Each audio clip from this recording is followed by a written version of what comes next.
Okay. Oh, yeah. You guys missed this. I just called Alan a prima donna. And if you've been listening to the Small Business Safari, you probably know that maybe the pot calling the kettle black on that absolutely. Because let's talk about what I just finished up. We are recording this in the beginning of football season. And how many days are there in a weekend, Alan? For you, like 6. So there's only 2, okay. Right? I'm just reminding everybody there are still only 2 days in the weekend, Saturday and Sunday. I just happened to go to football games on both. Went to the University of Georgia against South Carolina on Saturday, and then went to the Atlanta Falcons when they beat up on those Green Bay Packers on Sunday. So Georgia crowd had to have been a little stressed in the first half. They were a little stressed. It was spitting at us the whole time. It said pop-up showers. Again, back to careers you want to get into. How about being a meteorologist, right? You can be wrong all the time, and you still get a flipping job as long as you look good.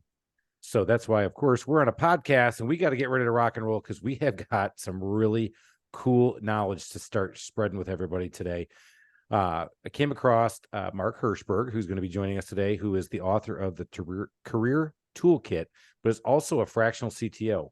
But before he did that, he did something that this guy could not do, and that's even think about applying to MIT and actually getting in. I can't even spell MIT. I know, right? Yeah. That's what I said. I'm like, wow, that's a lot of words. It is. Do you even know what it stands for? Yeah.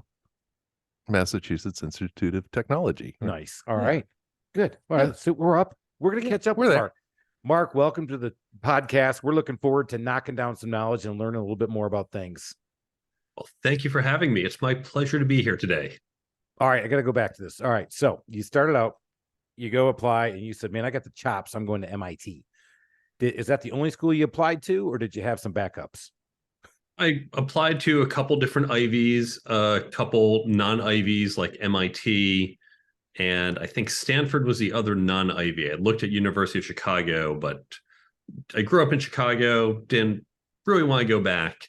And MIT was definitely, that was the right school for me. I grew up an 80s nerd, and this was nerd's paradise. Oh, that's awesome. So not only did you like it so much that you went to undergrad, you got your grad degree there. When you came out, were you immediately going to go and start in your own business, or did you go right into the corporate world? What'd you do? It's funny, when I came out, I didn't have anyone really giving me career guidance. And I have undergraduate degrees in physics and computer science. My graduate degree also electrical engineering, computer science. Physics was a field where funding was declining. And it made sense for me to go into software. This was the 90s. This was the .com era. We didn't call it that yet. We didn't even know. We're like, okay, software is big. Now, I knew I didn't want to work for big tech, which back in those days, big tech was IBM and Microsoft. And I know both of them. Yeah, we all do. Those were like the FANGs didn't exist.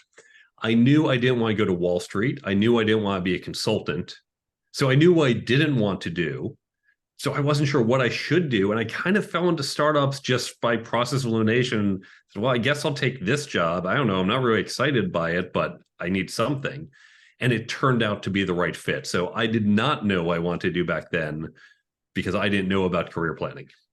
Nice. Yeah, I think that's par for the course. We've talked about that. We have a summer entrepreneurship academy that Alan and I host for people in the Atlanta area who are in school. And it's amazing how little thought they put into what do you want to do when you come out of it. And when you actually start to talk to people who are in the business, you start to understand there's so many different things and paths you can take. And so that has led you to a lot of interesting things. So what was your first job? My first job, I hid at MIT for yet another year. And I was on the research staff because that avoided making a decision. But my first job, once I finally got out of MIT, I was a software engineer at a company called Painted Word back in Cambridge, Massachusetts. Painted Word. So back to the advice, and this is where I'm going to land the plane, Alan. Who gave you that advice to go that way? Did you start to seek that out, or did you start to realize, man, I need to get some help, get some mentors? When you say go that way, you mean in terms of figuring out, having some forward, clear direction and not just process of elimination of what I don't want to do? Bingo. Yeah, that I stumbled onto that as well. When I had this job at Painted Word, it was a nice job. I had a really good boss. And then one day, my boss, he had a falling out with the other founders of the company. So the company split in two. And my boss, the CTO, said, hey, I'm starting a new company. Today's my last day. I'm taking these guys with me. You should come too. And the guys at the company, and this was lawyers were involved. It was very messy. They said, hey, look, we know he's leaving and taking people. He probably offered you a job. We want you to stay. I thought, I have a decision to make. How do I make this decision? Should I stay or should I go? I listened to the song a couple times, no help. So I started to think. How's that go again? Should I stay or should I go? There you go. Right, which one's going to have more trouble? Right. Well, I realized I had more than two choices. And so I needed to come up with a framework for how do I figure out what I want to do? And that opened up the larger questions of where do I want to go in life? I was a competitive chess player as a kid. I always learned think multiple moves ahead. So it's not just this job, but what's it going to set me up for down the road? And that's where I started to get a little more directed in my career planning and my own skill development. Somebody like this just makes me think, everybody tells their kids, oh, you can be anything you want to be, but they really can't. That's just sort of a dad encouraging their kid. This guy could be anything you want. I mean, physics, engineering. What was the third one? I got computer science. Yeah. So, I mean, talk about being paralyzed as far as what you want to be when you grow up, because you literally could do anything. And now you're an author. Did you see that one coming? I would not have expected that in a million years. That was so not what I was interested in, because when I thought about my career, I was such a hardcore STEM person. It's all about STEM skills and let's be analytical, and people stuff just get in the way. But what I realized as I started on this journey of how do I think about my career and where I want to go and what skills do I need to get there, the people skills are the tricky part.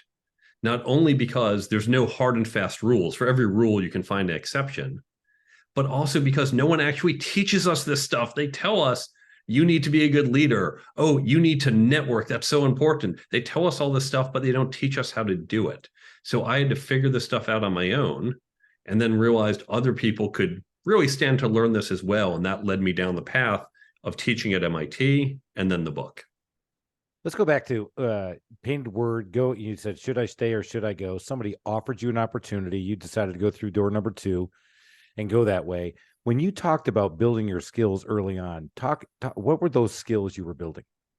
How would you list those? So note, I went through door number 3. I didn't stay. I didn't go to the new job. I said, there's more jobs out there, because I thought about what I want to do. And I knew I wanted to lead people. I like engineering challenges, but people challenges are even more complex. So I said, what job is going to help me develop those skills and put me on that path? And I recognized hiring people, communicating, team building, leading, managing. These were all the skills I needed to work on. Now, we didn't have great shows like yours back then. There were a handful of books, and I could buy some of those books and read it. But it was a lot more limited, and there weren't great communities to learn from either. So it was a lot of stumbling along the way. It's incredible that you said you went physics, engineering, and then computer science, and said, I'm going to go lead people. Right. It's the last place you would think somebody would come out with that notion. Right. And I mean, and you're 100% right. Schools in almost any discipline aren't teaching people those skills, those people skills of leadership, management, training, networking, how to get along, how to navigate, how to manage up, manage down, all that stuff. And I think it's probably even less so in STEM. And so I'm just dumbfounded that you came out of all of that very complicated technical higher learning, and you've managed to come this direction and written a book about it. I can't wait to hear about it. I credit physics for that, because the thing you learn in physics, it's not that I could tell you which type of particles will interact with others. I've forgotten half of that. But it's in physics, they teach you how do you model the problem. If you think of the classic, you've got a block on an inclined slope, trying to figure out the velocity at the bottom. You look at things, or more commonly, it's you have a car on a hill. You say, well, let's treat the car as a block. We're going to ignore friction. We'll ignore air resistance. We're going to look at kind of the major factors. And of course, if you forget a factor like what the angle of the slope is, you can't solve the problem. So you have to set up the problem correctly to solve it. And as I looked at the business problems, I read a wonderful book called PeopleWare that said most problems are not technical so much as sociological, and opened my eyes to, as I looked at problems at work, it wasn't that, oh, we need a PhD to figure this out. It was the miscommunications. It was that wasn't expressed clearly, or there's a misunderstanding on the timing. And so it was understanding that the key factors weren't always technical factors, but these others. And that's when I said, I have to start paying attention to these key factors. Well, you really hit on some really good stuff. It just reminds me of my first interview at Accenture, which was Anderson Consulting at the time. And I was coming out of mechanical engineering and manufacturing. And I went into the interview and they said, what are your skills? I said, well, I can do metrology. I can measure gears. I know how to make gears. I know how to lead a small cell development. And the guy's like, well, we're really looking for somebody who's going to work in our financial services practice. And as a fellow engineer, I think your skills are more like large problem solving, linear thought process, the ability to model out a problem and then solve a problem. I'm like, did you pick up on that? I was like, whoa. Yeah. Well, he said, well, you can go into manufacturing, but you'll travel 52 weeks out of the year. Or you can get in financial services and you might travel 30 weeks of the year. I said, hey, call me financial services consultant. I'm in. But you hit on that, and the skills that you think you have coming out of school that you're going to apply are almost wholly different, and they're just not taught like that. And like you said, people and getting people to solve big problems for you, and having people work together and bring their knowledge and their skill set together.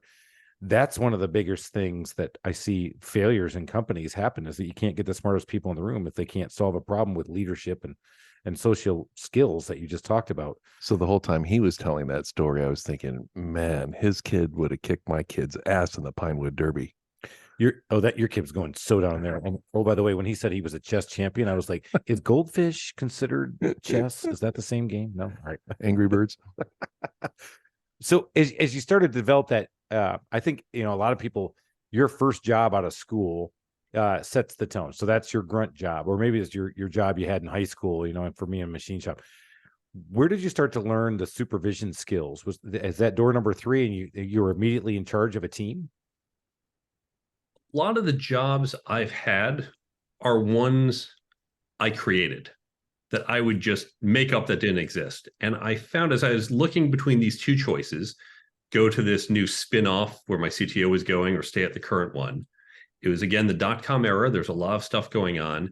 And I found these students at MIT. If you think back to 1999, you could be a student if you were at a good school and say, I have an idea for a dot-com, and VCs would give you money.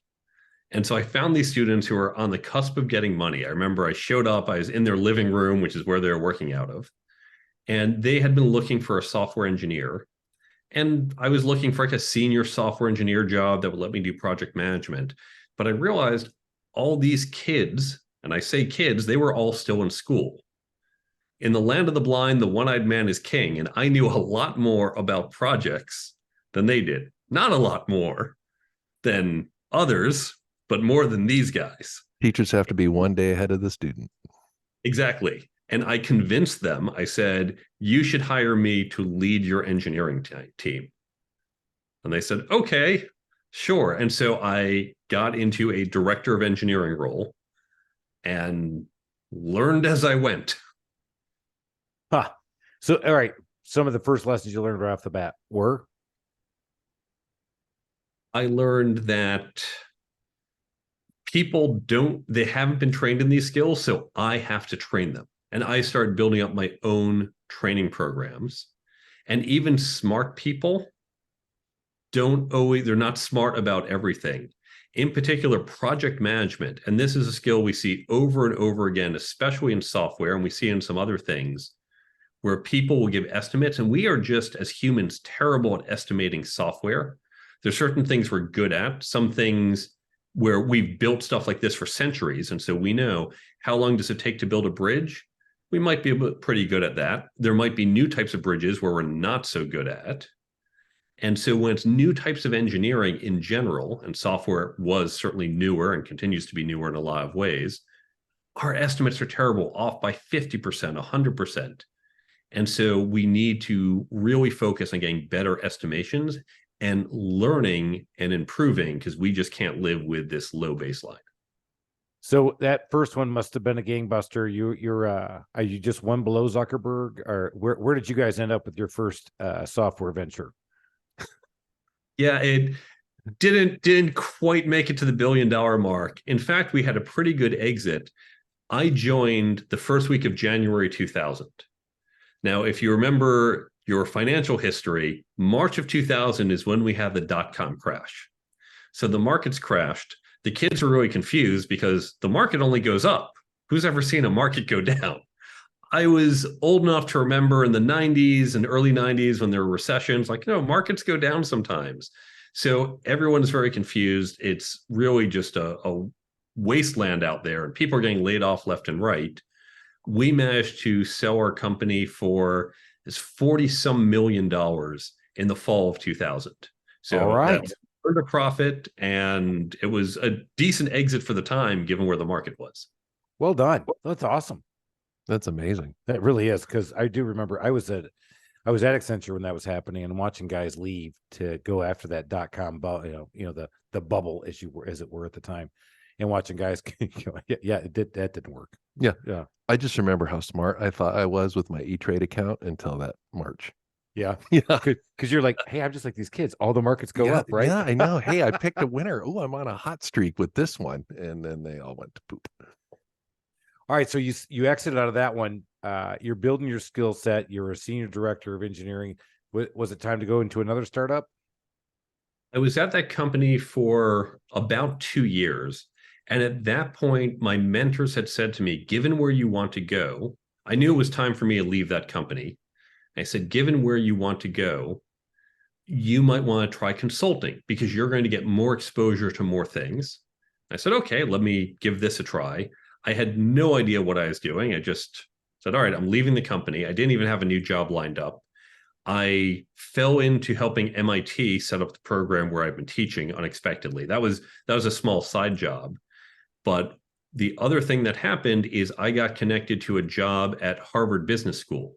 Now, here again, this is a job I kind of made up. They were looking for a student to program for them for $15 an hour part-time. I thought, this project sounds interesting. I know I need to learn finance. This seems like a good way to do it.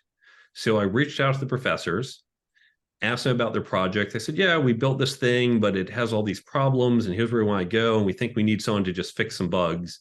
I looked at and said, you cannot hire a student for $15 an hour to do your grand vision. You need a professional like myself, probably multiple ones. And of course, we're going to cost more than $15 an hour. And I convinced them of this. So they went out, they got more funding. They paid me a lot more than $15 an hour. They hired someone else. And I spent a year at Harvard Business School building out some software used to teach finance. But the real compensation wasn't the cash. It was that I sat 3 feet from a professor in his office for a year. Not only did I get direct tutoring, because the first 2 weeks I said, look, I don't know finance. I never even took econ. So I said, we'll teach you. So they gave me books. I'd read each night. We'd have tutoring sessions each day.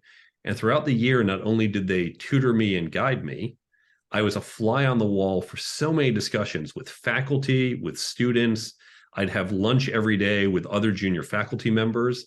I learned so much. So I always joke, Harvard Business School paid me to learn finance. Hey, there you go. Now that's smart. Yeah, I know. That one, that the smartest things he has done or who he is, that's the smartest one. I got HBS to pay me to go learn from them. That's awesome. I love that one. All right. So you get the finance, and then is that how you started to develop your consulting practice as a fractional CTO? That is. Yeah, it was a fractional CTO. I've had one interim CEO role. I usually prefer CTO, COO. I like getting my hands dirty and making things happen. And so from there, I just started taking on other clients.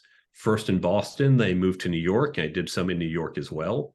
And I've gone back and forth because I've sometimes been full-time at a startup. And then sometimes I've been a consultant to either startups or Fortune 500s. What was the best opportunity you saw that didn't happen, but probably could? Asking for a friend, of course. There are multiple times I have missed out on obscene opportunities. I will share one of them with you. I used to stop by my fraternity house just to check in on the kids. Most people don't know this, by the way. MIT has one of the largest Greek systems, or at least used to have one of the largest Greek systems in the country. That's a surprise. That is. I mean, like, the fraternities are closer to Revenge of the Nerds than to Animal House. Okay. All right, now we're talking. Okay. We have a bunch of fraternities. So I used to stop by and keep in touch with people. My own fraternity, Pi Lambda Phi, our motto is not 4 years, but a lifetime. I still keep in touch with a lot of folks. And so I'd stop by, and I remember one day, this was 2004, and I noticed a bunch of the undergrads, they were all on this website. I was like, what's this website? They're like, yeah, there's this kid at Harvard. He built this website. It's kind of like Hot or Not, and you can like see different people. It's only open to Harvard and Yale and MIT and just a few schools. I'm looking at it thinking, hey, I think there's something here. Like this could probably be $100 million company. You know what? I should go find this and go invest in it. And so I looked up the kid's name. Like, all right, the directory was no longer online. It used to be you could look up student names and contact information online. I'm just going to go to Harvard, and I'll go there in a couple of days. I'll just wander campus. I'll find some student. I'll talk my way into like, hey, I'm trying to find this guy. Can you help me? And I'll find this guy. I'll just give him a check and offer to invest and help out. But I had just met a woman. Dating and trying to start a family was always my first priority. I met this woman. I really liked her. And she said, hey, why don't you come down to New York? And I spent the next 2 weeks in New York with her, and we had a very volatile rest of the year. So I never followed up and met that kid and invested in his company. I'm actually glad I didn't, because I have questions about the impact that company has now on society. But that was one of many opportunities that I've missed. That's a big one. That's a big one. Boy, yep. No, that's a good one. All right. So, but you take the road less traveled, as it were. You keep going, get into some companies. When looking back on like last 10 years, it's 23 now. The last 10 years, what are some of the most exciting times you've had in business? Oh, there have been a couple different ones. At one company, we were tracking terrorists and criminals on the dark web. So that was kind of exciting, the type of work. At both that one and most of them I've been at the last few years, what's exciting for me is actually growing the business. I love taking a team that might be 4 people this week, and a few months from now, we're 8 people. And then after that, we're going to be 15, and then we're 23. And how do you take your operating processes and scale that up over and over? I did another cybersecurity company where we were working with the telecoms. That was pretty exciting. We had a patent portfolio of about 50 patents, so creating lots of IP. Right now, I've got an app I'm working on, and it's just me. It's really small, but getting the app out, as the time we're recording this in September 2023, we're about to put out the 2.0 version, just getting that out, talking to people about it, getting people excited, seeing people sign up, seeing the app grow. That stuff is all really exciting for me. Well, you hit where I was hoping to go. So let's talk about scaling. You just said I went from 4 to 15 to 26. And so talk about the challenges of doing that. First, you got to find them, then you got to train them, and then you got to manage them. So talk about those challenges that we try to scale as quickly as you did. There's a whole bunch of subtleties to this. So first, let's look at, you say, my business is growing. We have to scale. We need more bodies in general. We'll talk about who and how to find them in a moment. One of the biggest challenges, and often why I'm brought in as a consultant on the other side of that, is companies have scaled. They said, everything was going well. We scaled, and now things aren't working. I don't understand. Everything is going well. Now we're just bigger. Why isn't it working? And you have to recognize that what works at one level doesn't work at another. So for example, I was just talking to someone today, the first 100 sales of my book, that was very easy. It was family and friends. I said, of course, Mark, we're going to buy your book. It could have been a garbage book, and they'd buy it because they're friends and family. It was getting the next set of people to buy it, and then the next set after that. And if you think about your business, getting the first 1 or 2 customers, now there's work in that. Maybe you can use a connection, but that's different than how you get your next 10. which is different from how you get your next 100, different from how you get your next 1,000. It's a different process. Every small business I've been at, usually it's an all hands on deck for those first 2 or 3 customers. That doesn't scale, and you have to change the process. As another example, with my engineering teams, if we're 4 engineers, we're all sitting next to each other, and someone says, hey, I have a question, and turn to the person next to you, or we just quickly huddle. That doesn't work when you're 10 people, because you don't want to disturb all 10. So you turn to the person next to you, and she's probably not the expert in it, but you go with what she says, and really you should have brought in someone else. So you have to adjust your process each time. And this is very subtle, but this is what's important. I gave examples in sales and engineering, but this is for any operating unit, also between units. My salespeople in a small company can walk over and say, hey, we got a customer who have this issue. They're just going to grab an engineer because there's 3 of us. You can't do that when there's 20 of us, because you don't know which engineer understands that part of the system. And stay the heck away from my engineer, because now there's 20 of you salespeople interrupting my engineers. I can't have that. We have to build the process where you have to talk to product, and we have to think about prioritization. So you have to constantly reinvent your systems. And that's the part I find exciting. I'll pause there. We haven't gotten to the other 2, but let's pause there.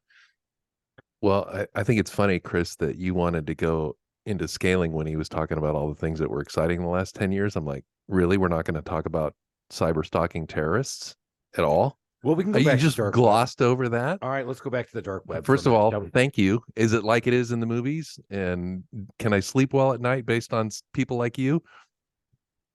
It's not like it is in the movies, at least the computer screens where you see the things that go, oh, it's like it's going to Paris and it's going to Moscow. That's not how it works. It's not dramatic. What? You should probably sleep not as well as you are. I wish I hadn't asked the question now, but go ahead. Did. I mean, you're the one who kicked me under this. I'm all right, fine. Do you want to ask? Go ahead. Yeah, go back. I mean, all right. So why shouldn't we sleep well? Go ahead. There's 2 clear trends happening that are accelerating. The first is the dark web is getting more sophisticated, or I should say the people on the dark web. Think about our businesses. The great thing is we've now, business process outsourcing is so standard. If you're running a small business, you don't have to worry about how do you manage your sales. You go get Salesforce or one of the competitors. You don't have to worry about how do I keep my books. You use QuickBooks or another competitor. You focus on your business delivery, and you've got all these other resources to handle the other parts of your business that aren't core.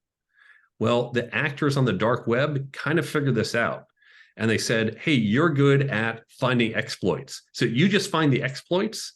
And then there are other businesses that are better at building software around the exploits. And there are other businesses saying, well, once you steal the credit cards, we'll figure out how to monetize it. And so they're building their own supply chains and creating efficiencies, just like we've done in public, non-malicious businesses. September 23, right now, we're laying this down. Not only have I heard this once, I've now heard this 5 times in the last 3 weeks. Various networking groups, and then my own banker reached out to me, wanted to make sure that I had cyber terrorist insurance with my GL. So it's a true thing. They said the same thing. It's getting more and more sophisticated. And now Mark's being able to kind of dimensionalize how it's happening, because they're going after companies our size because they figure they can get the money. I heard that the last story just happened again, September. MGM got hit and they had to pay a $15 million ransom note. So that's the dark web is out there. And I assume that's how they get after us and get all that stuff, right? Well, let me speak to that. In fact, I have a blog post out today, the day we're recording this, on that hack and on insurance. So let me talk about the other growing threat and then why insurance is kind of a red herring. Here's the other thing. We're all Americans, and we've had this amazing luck being between the Atlantic and Pacific. When you think about the 20th century, there were all sorts of wars going on in Europe, and we were involved in that, or even 19th century. We would get involved somewhat, but most of it was far away from us. And even the damage and destruction, you think of war-torn Europe, 1946, America, we weren't bombed and destroyed and had whole cities wiped off the map. And we were protected by being distant from the front lines. But in the cyber world, we are all on the front lines. Your server, my server, as well as a server in Paris are all equally close to a hacker anywhere in the world. And so that distance that has protected us has now made us all on the front lines. Now, cyber insurance has become more important. People saying you have to buy it. I actually argued we need to make it illegal to pay ransomware, because what's happening is they're saying, hey, we hack a company and we're going to hold the data hostage, or we're going to threaten to release data that makes you look bad unless you pay us. And these guys are doing it just for the money. This is not political hacking. This isn't like trying to destroy our infrastructure. It's just money. It's just a shakedown. The Israelis created a policy saying we don't negotiate with terrorists. Now, they will try to kill and destroy for political reasons, but no one's kidnapping for money anymore because they know Israel doesn't pay. We need to pass a law saying it is illegal to pay ransomware, because then we go, you can keep hacking, but legally I will go to jail if I pay you, so I can't. They'll eventually say there's no profit in this. But most importantly, even if you do get ransomware insurance, having basic security and backups is the best protection. It's not about the money, it is about protecting. Turn on two-factor authentication, make sure you have regular backups, test the backups, and use a password manager. I don't care how big you think you are as a company, because I heard that in the beginning. I started in 2008, and again, first year maybe had 300 customers, and now we got over 20,000 in our database. I just had somebody look it up. Guys, I don't care how big you are. Mark just hit on that. You've got to have security. So the cyber insurance is one thing, but that's where I was going to go. Forget that. You got to have, if you don't have an IT guy, get one. And you think you need one or don't think you need one because you're too smart for that, or, hey, man, I'm too small. No, you're just the right size. They'll come after you. You got to have a guy.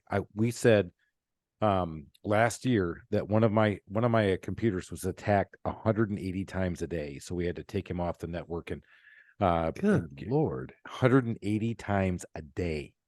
And I'm just a little old, know nothing. Mark, is that right? I mean, is that the kind of assault we're under? It's possible. There's different types of attacks. So like the MGM attack and Caesar's attack you referenced, they use what's known as social engineering. This is a common attack we see with phishing, where someone sends to, say, your administrative assistant an email pretending to be from you saying, hey, I've got to get $2,000 worth of little cards, those gift cards I got to get for a client thing. Can you just wire some money to this account because I got to go buy it by 5 o'clock? No, that's just social engineering. It doesn't matter how many passwords you have. If she falls for that, well, she's going to wire money to some stranger on the internet. But then there's other attacks where you just have software. The 180 is a little bit of a misnomer, because you think, well, my house, I don't have 180 burglars trying to break it through my windows 180 times a night. But remember, software is automated. So if they think they can get in, they can just have the software try over and over and over, hoping they catch a window or something happens. I mean, that's the stuff where you talk about starting a business in today's world and doing things. You're having an IT, at least a strategy. That sounds really big. I don't care how small you are. If you're going to do knives and you're going to do sharpening knives, which is one of the guys who contacted me in homes and going to come and be the knife sharpener, right? You still got to have an idea how you're going to do this and get protected. And it's worth, I mean, it makes me want to go back to cash and checks and a Rolodex and a day planner. Right. I'm telling you, dude, it is, Mark hit on it. You wanted to go back there. I was trying to skip over it, but you know what? No, we've all learned something, haven't we? Yeah, we sure have. The dark web is evil. I'll tell you why small companies are sometimes even a bigger target. When you look at some of the older hacks, I'm trying to remember if it was Home Depot or one of the other, I think Target maybe, they couldn't get to that large company. They got in through, I think it was the HVAC vendor. And so you go to the vendor because they say, well, it's a small business that maybe only has 40 or 100 people. They don't have that level of security that Home Depot and Target had their own security teams. So they got into the smaller company, gained access to their systems, and from there were able to get into their main target. So small companies, you're the Trojan horse that they're looking at to get into the big companies. Now, they'll certainly steal from you if they can, but that also, when the big company finds out that you're the one who brought in the Trojans, you're losing that business and a heck of a lot of others. Boy, we knew we were going to cover a ton of ground, and we're going to start running out of time, but I got to get back to his book. The book, man. So when did you publish it? Tell us a little bit about it and where people can go find it. The book came out about 2 years ago from the time we're recording this. And the book has 10 chapters, 10 skills, skills like networking, negotiating, leadership, team building, hiring from the hiring manager side, lots of stuff for how to be a good candidate. We teach you how to hire from this side. These are all the skills no one teaches you. So 10 chapters, 10 skills. And each chapter is designed, there's a mental shift, how to think differently about it, how to concretely use these skills, and then what are next steps. The book you can find on Amazon or other places. If you go to thecareertoolkitbook.com, you go to the website, you can see more about it, including where to buy it. Now, there's also a free companion app, which you can get even if you don't buy the book. If you use the BrainBump app, free on the Android and iPhone store, it has all the tips from my book, plus an ever-growing set of other books, blogs, podcasts, talks. Because I know what happens when you listen to a great show like yours or read a book like mine, you say, wow, this is great advice. How much are you going to remember next week? So we take the key ideas, we put into the app, they're in little tip cards, they're tagged by topic. So you can access it one of two ways. I mentioned networking in my book. Where do you read that? Sitting at home. Where do you need that? At the conference. So as you go into the conference, you pull out your app, you open it up, everything's tagged by topic. So you go right to networking. There are all the networking tips that you're reading 2 minutes before you walk in the room. Brain bump. Brain bump. And is that your app? Is that your app? That's my app. So we created the app. We just got awarded a patent on it that will be issued shortly. That's fun. And 2.0 versions coming out end of September 2023. That's all free. Everybody. Get out there, go get it. I know I'm doing it right after I'm done doing this podcast, everybody. I'm brain bumping. I need a lot of brain bumps. I need a brain shove. Who need a brain shove it right over the freaking edge. But anyway, back to brain transplant. That should be the name of your app. Brain transplant. So who is your intended target audience with the book? With the book, it's people in generally, I'd say small, medium, and large-sized businesses, pretty big, non-union jobs, really, anywhere from about 20 to 40. Although we get so much feedback, even from people in their 50s and 60s saying, this is great. I wish I had this 20 years ago. And I know that's a very broad audience. No, I got to know. Why non-union? I have a huge thing against unions because they can't think for themselves and they can't possibly get their brain bumped. Is that why? We need a different app for them. Because you could be a secretary or CEO and this book will help you. But if you're in a union job, the way you get promoted is through the rules on time. The way you get a raise is whatever the rules are. We're not going to be much help. That's Not very many people break, Chris, Mark. And that one and you did it. Yeah, oh my God. Yeah. That's so I grew up in Michigan in the auto world. Started out in a machine shop. Everything I did was non-union until I got my first engineering intern job, which was a union shop. And I happened to move parts literally 5 feet across one aisle. And I got rung up by the union steward because I moved parts and I didn't have the material handler's union card. So I had to move them back. And then they found out that I was making $8.50 an hour. And they were all making $19.50 an hour. And they went, kid, it's all right. You can move next time if you want to, but just remember, it's our job. So back to union. That's all right. I'm going to lose it. Let me get it back. Mark, great book, Career Toolkit. Go out there, go find it. We're going to start running out of time. And I don't want to lose that time because you got to get your brain bumped. You got to get your Career Toolkit. I love that you're talking about that. You went to MIT, did all those years there at a very prestigious institution. And Al and I talk about this all the time. I think a lot of times, a lot of people are missing the real story. You talked about networking and leadership and social engagement. And that's what really propels you in your life when you get out there. Not just, I don't interact well with humans. I interact well with a computer. Unless you're on the dark web. Well, and I mean, you think about the way our kids are being raised and the whole COVID bubble thing, and they have so few social skills, even, they're worse than they've ever been. And so, it's great to have a book like this where maybe you can pick some of that stuff up, but it's not being taught in school. And where there are fewer and fewer people in leadership positions who actually know how to do it, so they can't pass it on. No, that's We're been seeing- great. Yeah, we're seeing a lot of companies saying my rising managers, because they also were starting to learn during COVID and they don't have these skills either. And so there is a dearth of these skills. The book is a starting way, but remember, learning these skills, it's like learning to play baseball. You can't just read a book and say, I've got it. You have to practice, you have to do it. I always recommend getting peer groups together to learn together. And there's a whole free download on the resources section of the website for how to do that. But you need to apply and practice these skills. CareerToolkit.com. We'll put it in the show notes. You guys are going to love this one. Book.com. Book.com. CareerToolkitBook.com. That's right. And it's out there because Mark, before we get on, he goes, hey, did you get everything you needed? Because I know I didn't send you my bio. I'm like, oh, don't worry, dude. I got it all. Yeah, I checked it all out. It was all nice. It's all out there. Mark, this has been awesome. We're going to get all this stuff knocked down in the show notes, but we got to go with our final 4 questions before we let you go.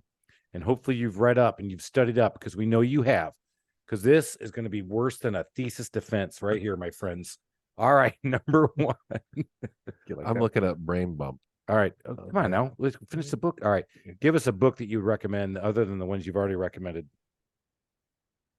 Another book I really like is Range. I want to say David Epstein. I'm forgetting the author.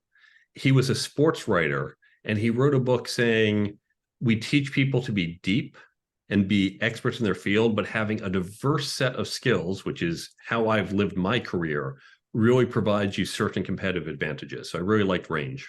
That's a great one. And that's why we talk about this on the podcast quite a bit. Could we go niche down and get right into home services all the time? Because that's what I know the best. We're thinking, you learn more by going outside of your industry and where you are and go play in the playground with other people who don't play in your playground. You always pick something up. And you're right with Range. I think that's a great point. All right. I said of our final 4 questions, number B would be, what is a favorite feature? That's a dumb joke of ours. I'm sure they don't tell them at MIT. No, I know, but that's all I got though. I know, I love it. I mean, goldfish. That's all I can do. All right. What's a favorite feature of your house? I have an apartment because I live in Midtown Manhattan. Ooh. And there's not much of it because I live in Midtown Manhattan. But favorite feature for a small 1-bedroom in New York, I have a pretty good layout. I, pre-COVID, would do a lot of entertaining at home. I would have parties where I'd get 60, 80 people, and being able to fit lots of people in my apartment was very important to having a good social life. I'd say location would be my favorite feature of yours. That's Yeah, awesome. exactly. Midtown. Yeah, Midtown. That's awesome, dude.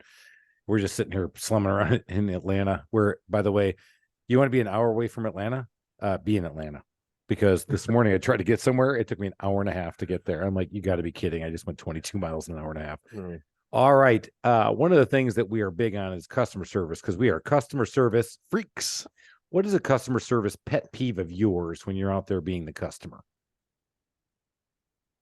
They ask me the same questions over and over. I call up, I say, okay, give me your customer number or whatever else, your name, your whatever. Say, okay, well, now we have to transfer you. And I go somewhere else and I say, oh, well, give me your name and give me your ticket number. I just gave it to the other person. You're wasting my time. Coming from a process guy, that's good. So here's my other question. What's a customer service pet peeve? I couldn't resist. I had to do it. Well, maybe I should be the one to ask the question. You should ask it again. So I don't know what Chris just asked, but all right. So you're living in an apartment now. I don't know if you've ever had a home, but one of the things we love doing, because I'm in homes all the time. In fact, I was in a home today, literally standing and prepping for a paint job with one of my guys. So every once in a while, when you think you're a big deal, you ain't. You got to go in there and do it. So I think it's good for you. It's healthy, Chris. Oh, it's been healthy. All right. For my team. They're going to hear about it all tomorrow in training. What is a DIY nightmare story in a home? I can give you one right now in my apartment, thanks to my landlord. When I moved in, we had an old radiator, so an old PTAC system, and the previous tenant had built this wonderful shelving unit around it, which in New York City, shelves are not very common. So I had this great kind of extended windowsill.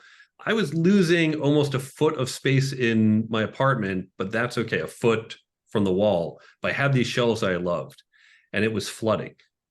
So I called the landlord, and I was trying to negotiate. It had already flooded. It had ruined part of the floor. I just wanted to make sure they weren't going to take it out of my my deposit. So I called them. I said, look, you can fix the floor. I'm even willing to not have you fix the floor and live with it, but let's negotiate rent and other things. But they came in and said, oh, we have to replace the PTAC because it's flooding. That could cause a problem in other units. So I came in, they ripped out my lovely shelving unit, put in the new PTAC, and the PTAC's great, lost the shelving, which I didn't want. And it has now been months. They did this back in May. We're recording this in September. They still have not finished the job. I still have these open holes, and I've been saying to them, I sometimes have mice coming in because there's literal holes in my wall because you haven't replaced the baseboard, and they keep giving me one reason after another. So this has just been a continual nightmare. This is not a complicated job. Put in the baseboard, repaint the area. I got the solution. All right. Here's what you're going to do. and this is coming from a contractor. I'm a licensed contractor in Georgia. You're going to love this. I want you to set up a bunch of mice trap. Okay. And when the mouse gets snapped, I want you to go ahead and put them on a tack board. I want you to bring them down to the landlord and put them right next to his room and go, hey, look, you guys let these guys in. I just figured I'd bring them back to you. That's what I'm saying as a licensed contractor. I love it. I am going to start doing that. There you go, everybody. I just gave another tip. There you go. Gold nuggets. You can always count on them here. We went from MIT to Chris telling, let's go and snap mice heads off and send them back to the people who brought them there. All right, Mark, this has been awesome. I hope you had fun. I'll tell you what, everybody, if you weren't listening and figuring this thing out, you need a brain bump. See what I'm on BrainBump right now. I know. Actually, in fact, we've lost Alan. I'm loading content. I'm getting smarter. 33 ways to not screw up your business emails. All right. Go out and do it, guys. I think BrainBump is probably the biggest one, but go out there and check out that Career Toolkit book. It's on Amazon. You can go check that out. If you're not going to do that, you want to do the free thing, go out there, check out his website, because that's the thing we talk about. You put that free content out there. We're doing this for free for podcast people, getting out there, getting the information out. But you know what? You might get hooked, and you might want to have Mark come help you a little bit in your business. Because if you're trying to go from 5 to 15 to 36 and stay away from the dark web, I think he knows how to do it. Don't like that dark web. Don't like the dark web, Mark, but we like you. Thank you, Mark, for coming on. Let's go make it happen, everybody. We're getting out of here. Cheers. Thanks, Mark.